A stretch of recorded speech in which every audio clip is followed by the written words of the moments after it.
Hello friends, आज की हमारी कहानी है 3 अजूबे बाई। अंग देश के एक गांव में एक धनी ब्राह्मण रहता था। उसके 3 पुत्र थे। एक बार ब्राह्मण ने एक यज्ञ करना चाहा।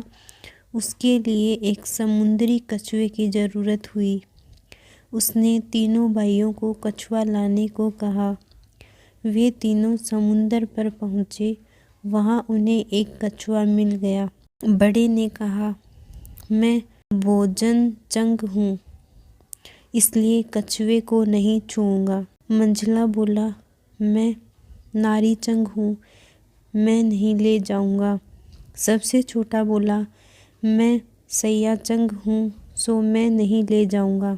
वे तीनों इस बहस में पड़ गए कि उनमें कौन बढ़कर है। जब वे आपस में इसका फैसला न कर सके तो राजा के पास पहुँचे।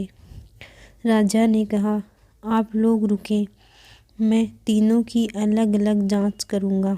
इसके बाद राजा ने बढ़िया भोजन तैयार कराया और तीनों खाने बैठे। सबसे बड़े ने कहा, मैं खाना नहीं खाऊंगा, इसमें मुर्दे की गंध आती है।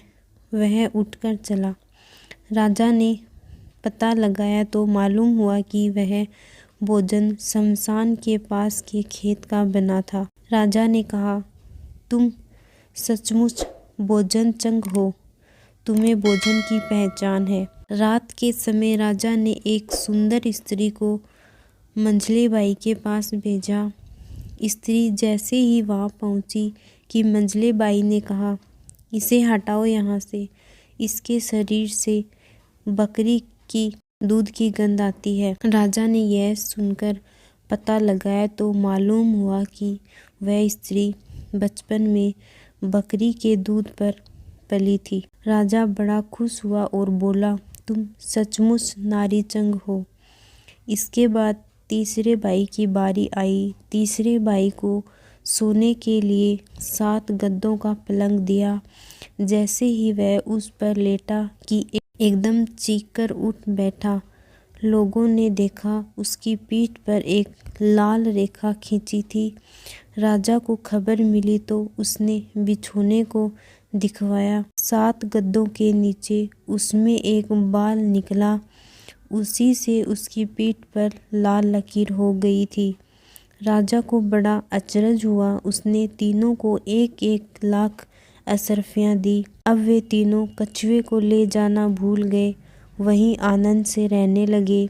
इतना कहकर बेताल बोला, हे राजन विक्रम, तुम बताओ उन तीनों में से बढ़कर कौन था? राजा विक्रम ने कहा, मेरे विचार से सबसे बढ़कर सैया चंग था, क्योंकि उसकी पीठ पर बाल का निशान दिखाई दिया और ढूंढने पर बिस्तर में बाल पाया भी गया।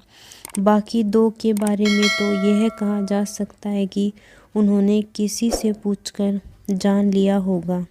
इतना सुनते ही बेताल फिर पेड़ पर जा लटका। राजा लौटकर वहाँ गया और उसे लेकर लौटा तो उसने अगली कहानी कही।